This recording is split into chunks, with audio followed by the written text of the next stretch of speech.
In 1952, two men were granted a United States patent for a symbol that would one day be scanned more than 10 billion times a day. They sold that patent for $15,000, split the money between them, and neither of them ever received another cent for it. One of those men would die 11 years later at 38 of leukemia. He never saw a barcode scanned.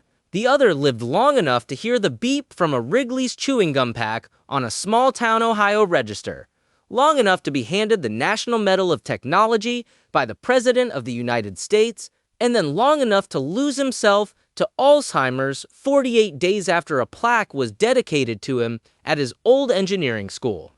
The symbol those two men invented now sits on the packaging of every commercial product on Earth.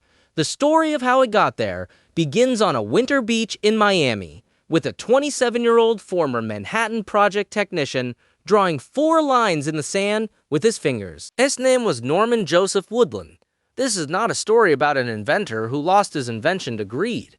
It is a story about two men who invented a technology 22 years before the world had the tools to use it, and who were already poor by the time the future finally arrived. Norman Joseph Woodland entered the world on September 6, 1921, in Atlantic City, New Jersey.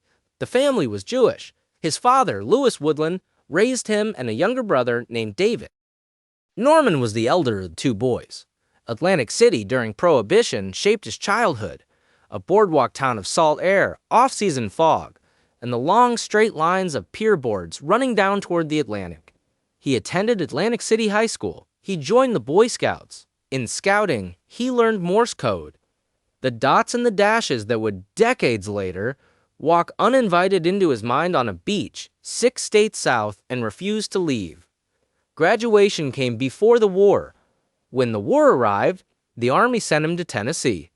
During World War II, while in his early 20s, Woodland worked as a technical assistant with the Manhattan Project at Oak Ridge. The uniform was Army.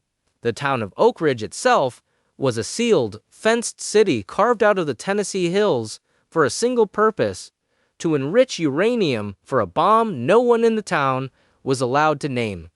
75,000 workers lived behind the fence, and most of them had no idea what they were building. Woodland, a technically trained enlisted man, was one of the ones who could guess. The bomb he helped prepare fell on Hiroshima on August 6, 1945. The war ended. He came home. He enrolled at Drexel Institute of Technology in Philadelphia, known today as Drexel University. In 1947, he earned his Bachelor of Science in Mechanical Engineering. 26 years old, a former atomic bomb technician, and a freshly minted engineer, he wanted more school. He accepted a lectureship in mechanical engineering at Drexel, and in his off hours, he began a side project that had absolutely nothing to do with atomic physics or checkout counters. For nearly 2 years, Woodland worked on a system for delivering background music, the kind that plays in elevators and hotel lobbies. His goal was to record 15 simultaneous audio tracks on a single strip of 35mm film, a cheaper and more stable alternative to the reel-to-reel and LP systems of the day. The problem was serious engineering. It was also a 27-year-old side project, pursued with the focus of a man who had recently helped build an atomic bomb and was now a graduate student in a Philadelphia classroom. He was still buried in the elevator music problem in 1948, the year Bernard Silver walked into his life. In 1948, inside the hallways of Drexel's engineering building, a graduate student named Bernard Silver overheard a conversation that he was not supposed to hear. Two men were speaking. One was the dean of engineering. The other was a visitor named Samuel Friedland. Friedland ran Food Fair, a Philadelphia headquartered supermarket chain. He had come to Drexel with a problem pushing his industry toward a slow-motion crisis. The American supermarket was a new thing in 1948. It worked beautifully in the aisles and catastrophically at the register. A cashier had to key every price by hand, from a label, from memory, from a sticker. Lines ran long. Mistakes ran constant. Inventory systems had no reliable way to know what had actually been sold until clerks counted the shelves after closing. Friedland wanted to know whether Drexel could build something, anything, that would let a machine read a product's information automatically when it passed through a checkout. The dean turned him down. Supermarkets, he said, were not Drexel's mission. Bernard Silver, at that moment, was 24 years old. He had earned his Bachelor of Science in Electrical Engineering at Drexel the previous year in 1947. He taught physics as an instructor at the school. He had been born on September 21, 1924. He would later marry a woman named Phyllis, and together they would raise two sons, Barry and Ronald. In that 1948 hallway, he was a young man with a habit of paying attention to things he was not invited into. Silver heard the dean, refused the supermarket executive. Then he walked straight across campus and told Norman Joseph Woodland. Woodland listened. He did not walk away. The problem Friedland had brought to the dean was exactly the kind of problem Woodland enjoyed: how to take information out of the physical world and put it into a machine. Former Manhattan Project technician, former Atomic Age apprentice, he agreed on the spot to take a run at it. Then he did something that is hard to do when you are 27 and 2 years into a teaching job. He quit. In the winter of 1948 to 1949, Woodland resigned his Drexel lectureship. He took his savings from the stock market, quietly built up over months, and he moved south to his grandfather's apartment in Miami Beach, Florida. No classroom, no supervisor, no salary. All he had was the problem. Miami Beach that winter, off-season, in 1949, ran quiet. The hotels that would later become Art Deco landmarks were still just hotels. Stretches of beach saw no one walking for hours at a time. Woodland read in the apartment during the mornings, paging through texts on pattern recognition and optical sensors, and in the afternoons he walked down to the sand. 50 years later, in 1999, he told the story to Smithsonian Magazine. It remains the best first-person account of a modern technology being born. What I'm going to tell you sounds like a fairy tale. He told the interviewer, I poked my 4 fingers into the sand, and for whatever reason, I didn't know, I pulled my hand toward me and drew 4 lines. I said, golly, now I have 4 lines, and they could be wide lines and narrow lines instead of dots and dashes. Morse code.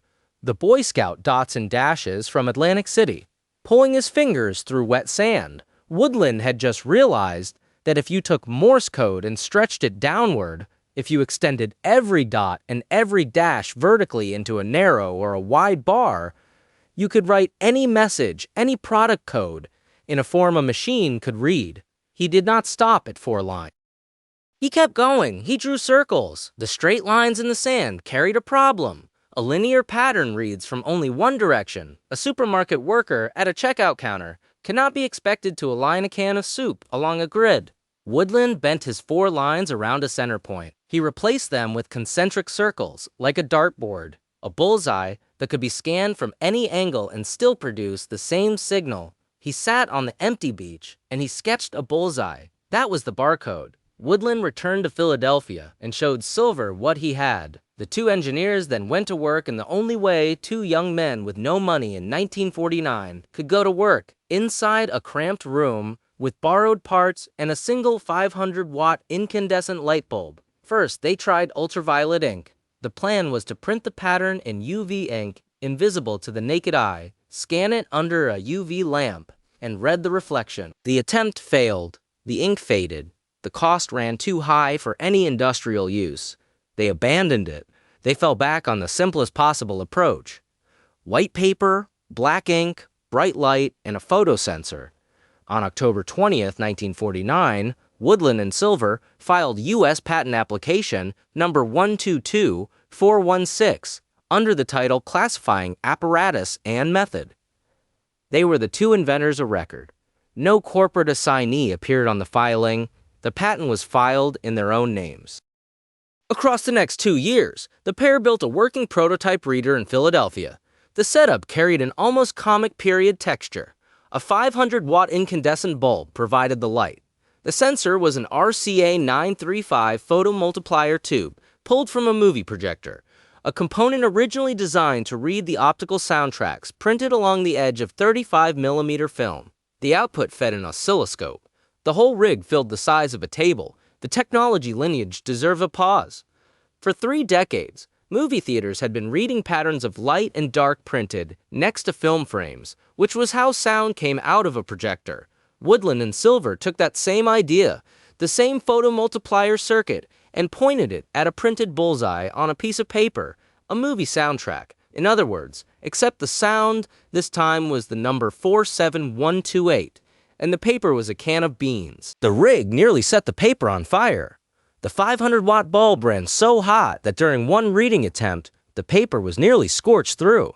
The pair kept at it. On a test run that came close to destroying the prototype, the signal on the oscilloscope finally jumped. The device had read the code. 3 years after filing, on October 7, 1952, the United States Patent Office granted U.S. Patent 2,612,994 to Norman J. Woodland and Bernard Silver. The title classifying apparatus and method. The drawings covered both linear bars and the concentric circle bullseye. This drawing is the seed of every scan on Earth. By the time the patent was granted, Woodland no longer worked at Drexel. In 1951, the same year, he married Jacqueline Blumberg. He joined IBM as a mechanical designer. He brought the barcode idea with him. Over the next several years, he kept trying to interest the company in developing it.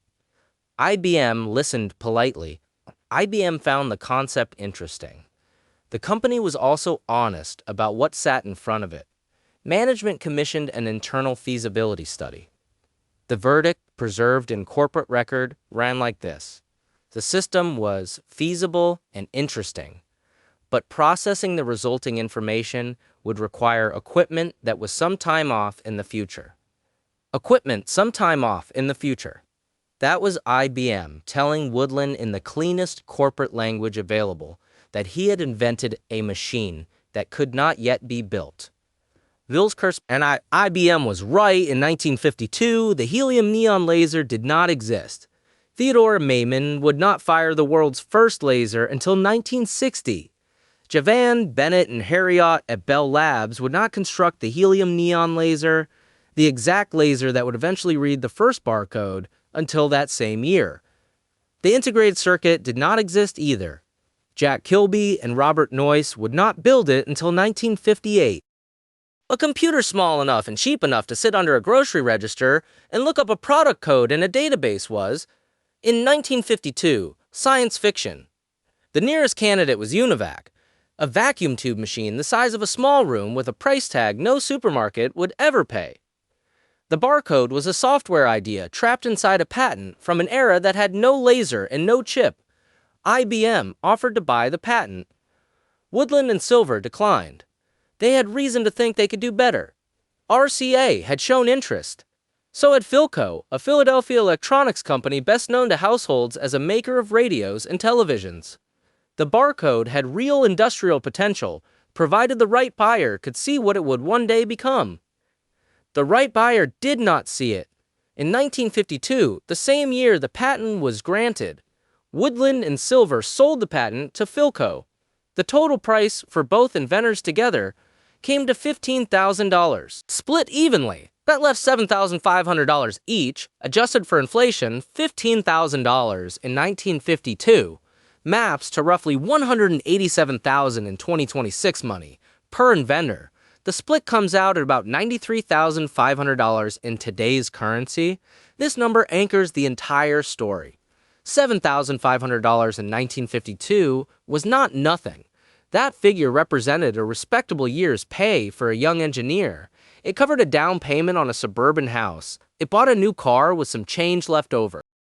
It also represented every cent either Woodland or Silver would ever receive from the barcode for the rest of their lives.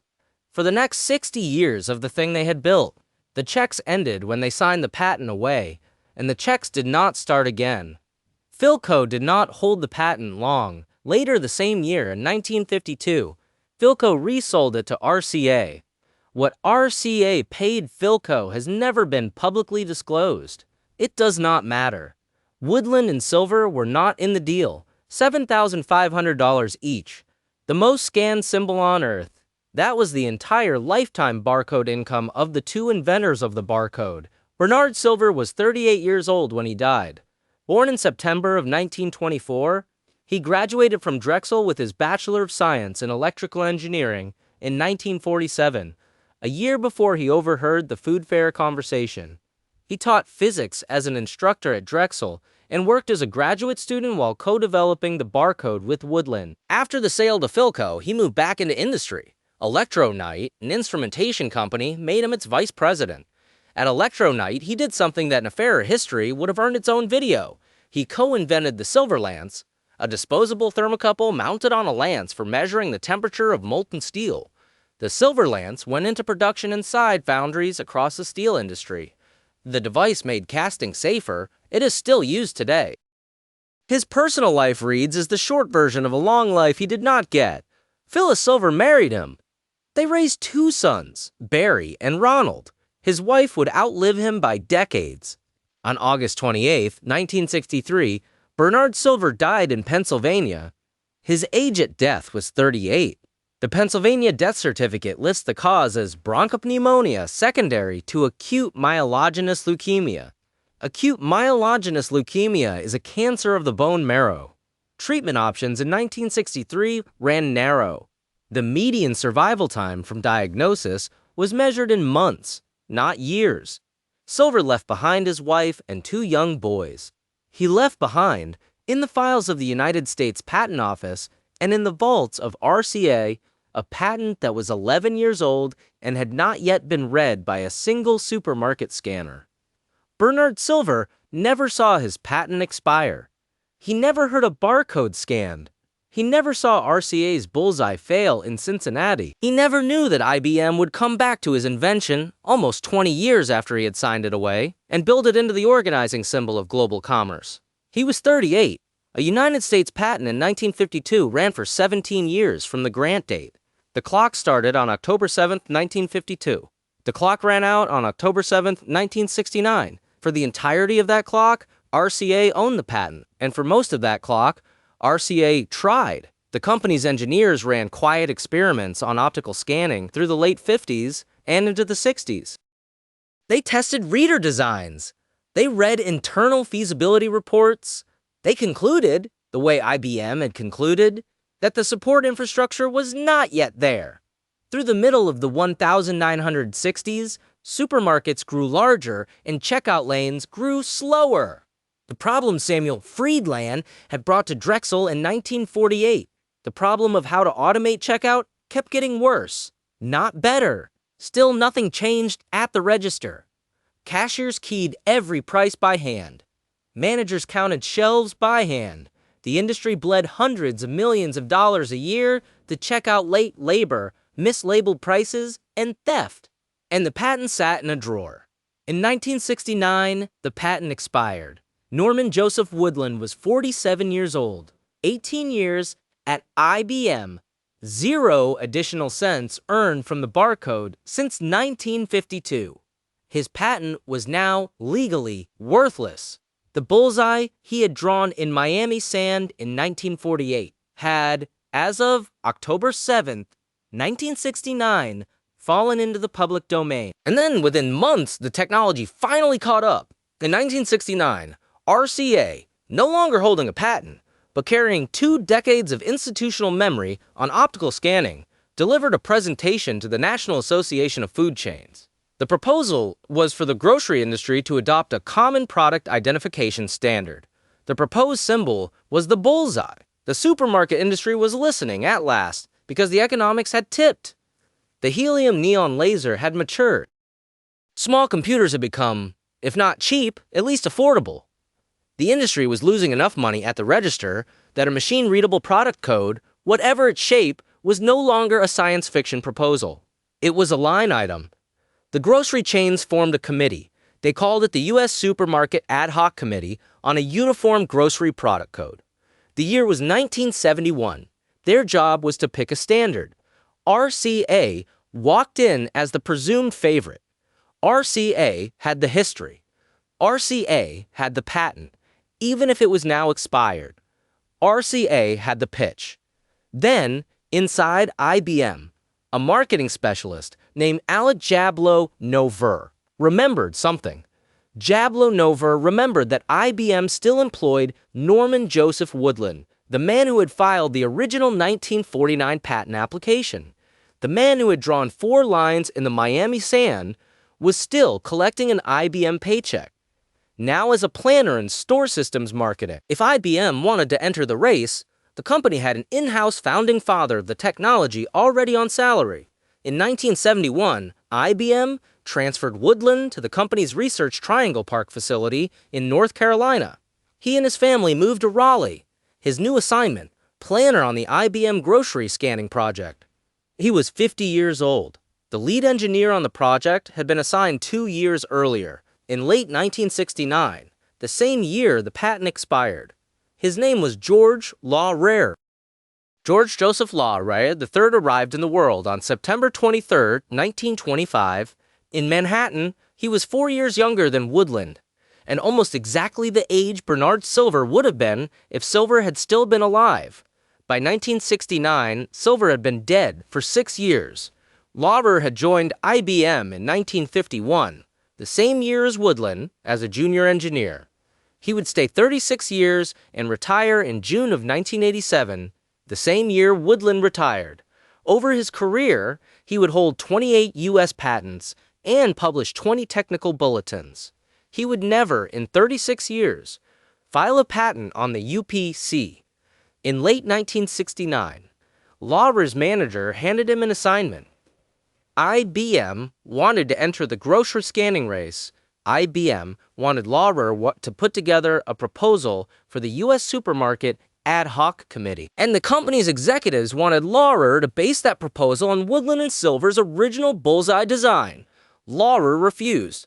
Years later, he described the conversation in his self-published memoir, Engineering Was Fun. His phrasing carried the careful understatement of a man who had survived 36 years inside a large American corporation by being both precise and quiet.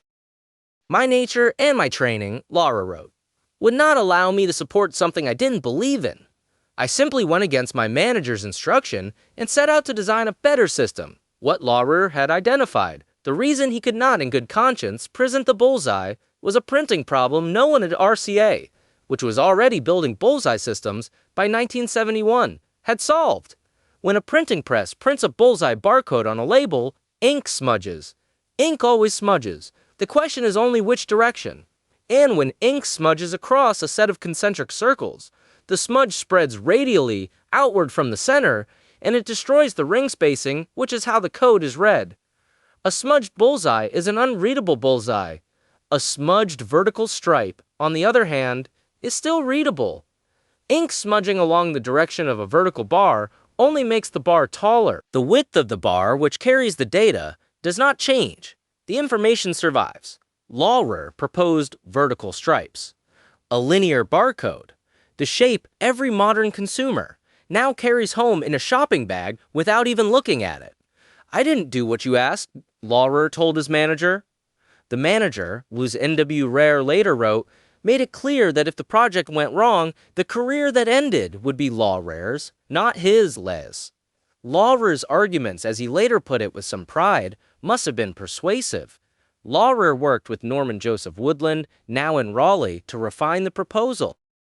He also worked with a mathematician named David Xavier on the encoding.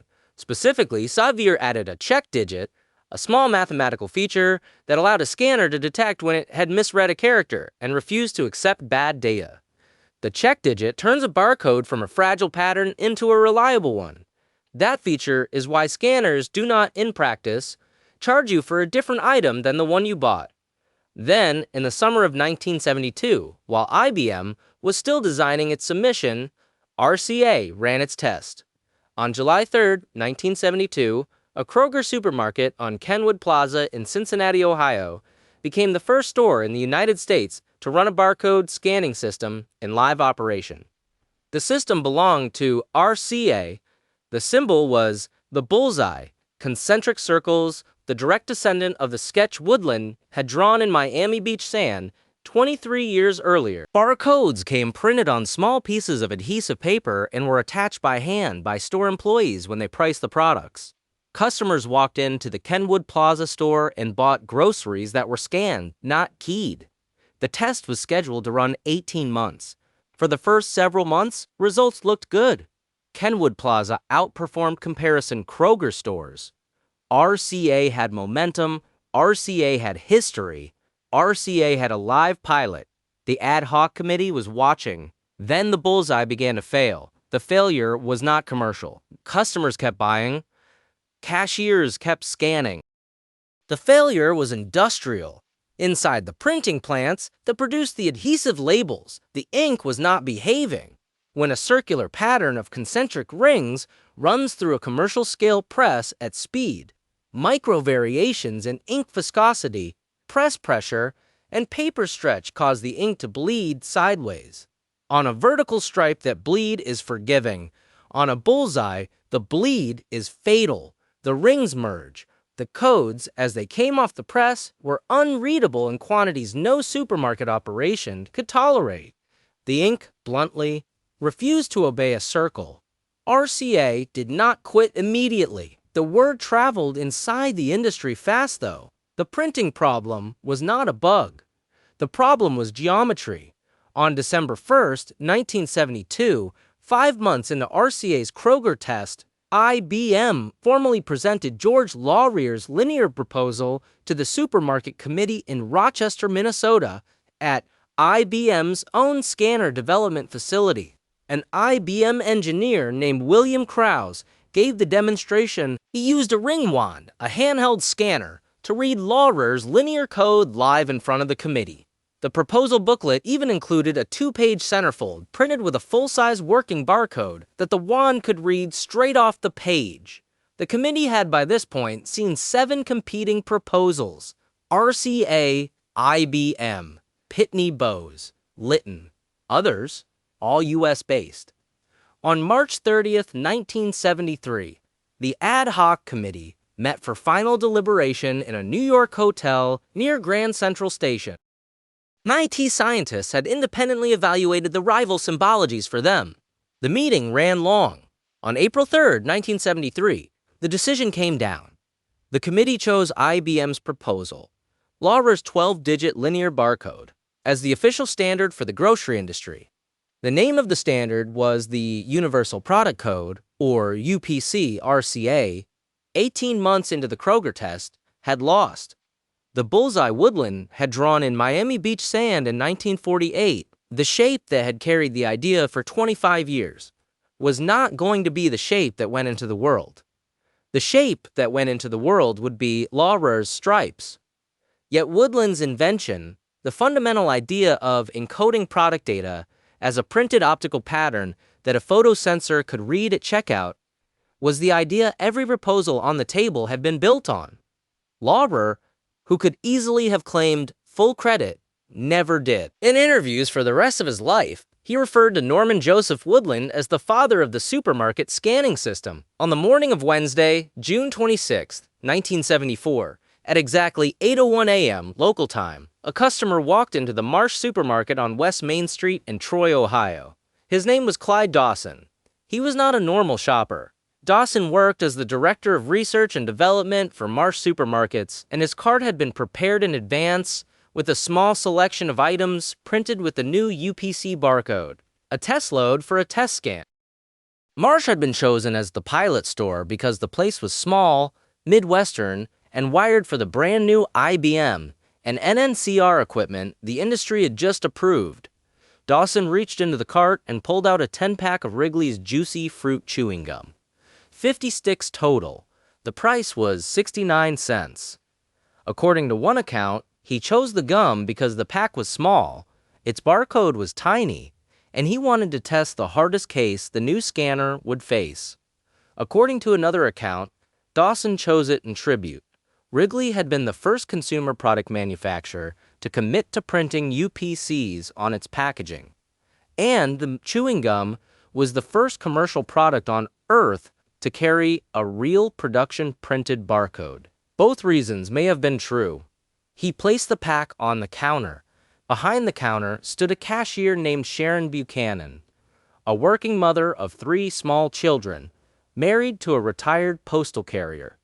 She needed the job and she had just been trained on the new register. The equipment she stood behind was an NCR255 computerized checkout register, wired to a spectrophysics model A scanner. The scanner itself, a roughly 30-inch tall steel box, did not sit on the counter.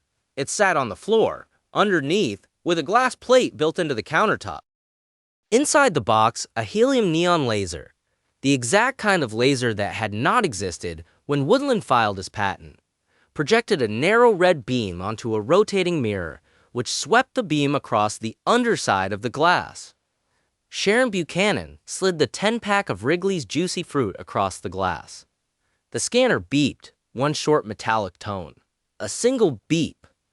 The NCR register looked up the 12-digit UPC in its price database and printed 69 cents. That was the first commercial barcode scan in history. The Wrigley's pack, the actual 10-pack of Juicy Fruit that Sharon Buchanan swept across that glass, sits today on permanent display at the Smithsonian National Museum of American History in Washington, D.C.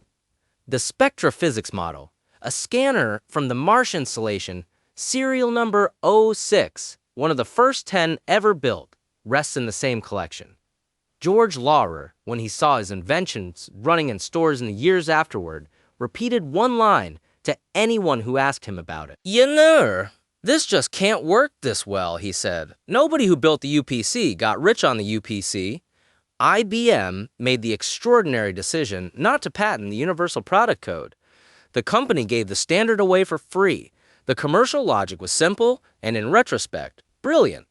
IBM made its money selling the expensive scanning equipment, the registers, the computers, the back-end systems. If every supermarket on Earth adopted the UPC standard, every supermarket on Earth became a potential customer for IBM hardware. A patent on the standard itself would have slowed adoption. Giving it away accelerated adoption.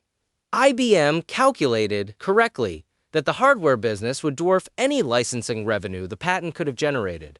George Laurer, who had defied his manager and redesigned the bullseye into stripes and in doing so, built the thing people actually buy their groceries with. Laurer never received a royalty on it. He drew his IBM paycheck until he retired in June of 1987, and he lived modestly. He never got rich from his most famous breakthrough. NPR reported in his 2019 obituary, Laurer himself wrote, "In engineering was fun, that he had never expected to." He called his time at IBM a career he had enjoyed. Norman Joseph Woodland drew an IBM salary from 1951 to his retirement in June of 1987. 36 years at one company, an almost unheard of tenure for an American engineer even in that era. He rotated through multiple positions across that stretch, from mechanical designer to senior planner in artificial intelligence and expert systems. In 1983, he took a technical sabbatical that sent him to Carnegie Mellon and to Japan to study early expert systems deployments. He received several internal IBM honors. He did not receive a royalty on the UPC. His total lifetime earnings from the Barcode, start to finish, patent to Wrigley's gum to 10 billion scans a day, came to $7,500, paid in 1952. $7,500. That was everything. In 1992, 40 years after his patent had been granted, 23 years after it had expired, and 18 years after Sharon Buchanan had swept the Wrigley's pack across the glass at Marsh, Norman Joseph Woodland was called to the White House. President George H.W. Bush hung the National Medal of Technology around his neck. The ceremony took place in the same batch of awards that same year included Bill Gates. Woodland stood in the East Room of the White House in a dark suit, in his early 70s, and accepted the country's highest honor for technological achievement. The citation read, "For his invention and contribution to the commercialization of barcode technology, which improved productivity in every industrial sector and gave rise to the barcode industry, a 10-day, I fan them in every industrial sector and gave rise to the barcode industry." The citation named Woodland. The citation did not name Bernard Silver. Silver, by 1992, had been dead for 29 years. Silver would be recognized eventually, but he would have to wait. In 2011, Norman Joseph Woodland and Bernard Silver were jointly inducted into the National Inventors Hall of Fame. Silver's induction was posthumous, 48 years after his death. On October 22, 2012, the Institute of Electrical and Electronics Engineers dedicated a plaque at Drexel University at the Boston Research Enterprise Center on the Philadelphia campus. The plaque designated Drexel as the official Engineering Society milestone site for the birthplace of the Barcode. Engraved into the metal sat the words "Birthplace of the Barcode," along with the year of the invention, the names of the inventors, and the address of the university.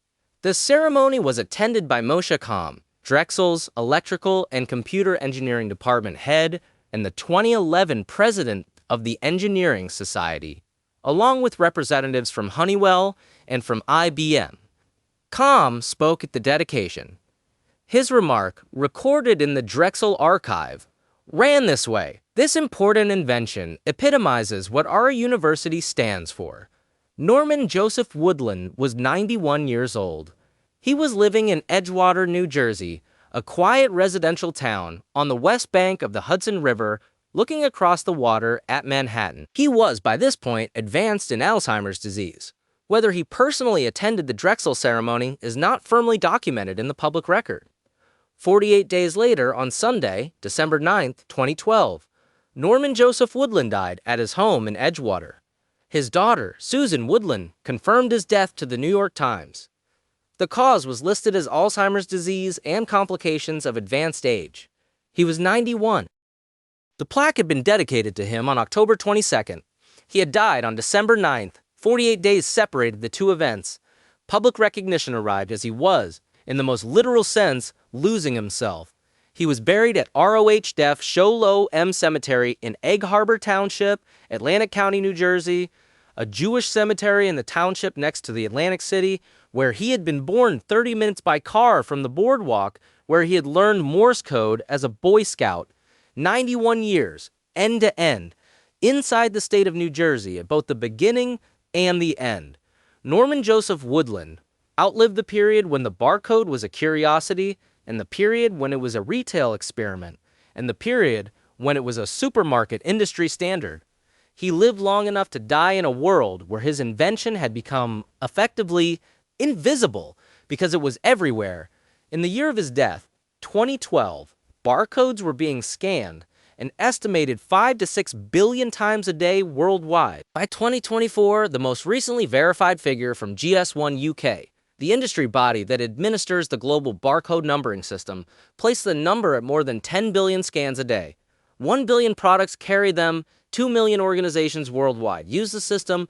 The average British shopper encounters a barcode approximately 20 times per day, from the supermarket to the library to the airport gate to the hospital wristband. Barcodes are scanned roughly 1.5 billion times more often per day than Google is searched. The 10-pack of Wrigley's Juicy Fruit, price 69 cents, sits in the Smithsonian. Sharon Buchanan, the cashier, died at age 74 and was buried in Riverside Cemetery in Troy, Ohio. Clyde Dawson, the customer, died around 2014. George Laurer, the engineer who flipped the bullseye into stripes, died on December 5, 2019, at age 94 at his home in Wendell, North Carolina. Bernard Silver rests in Pennsylvania. His patent expired in 1969. He did not live to see it. Norman Joseph Woodland rests at ROH Def Show, Lone Cemetery, Egg Harbor Township, New Jersey. He outlived the patent. He outlived Silver. He outlived the first scan. He outlived most of the engineers who had built the systems that read his invention. He did not outlive the forgetting. The last thing he had drawn in sand in 1948 is now printed roughly 10 billion times a day on the things people buy. The two men who drew it earned $7,500 each in 1952, and they died, leaving no fortune, no empire, no company that bore their names. The symbol outlived them both. Neither of them owned it. In a small Ohio grocery store, early on a summer Wednesday in 1974, a machine read a piece of paper and said, 69 cents. One beep, And everything on every shelf in every store in the world changed forever. The man who drew it was already 26 years past the beach. The man who heard it first was already 11 years dead.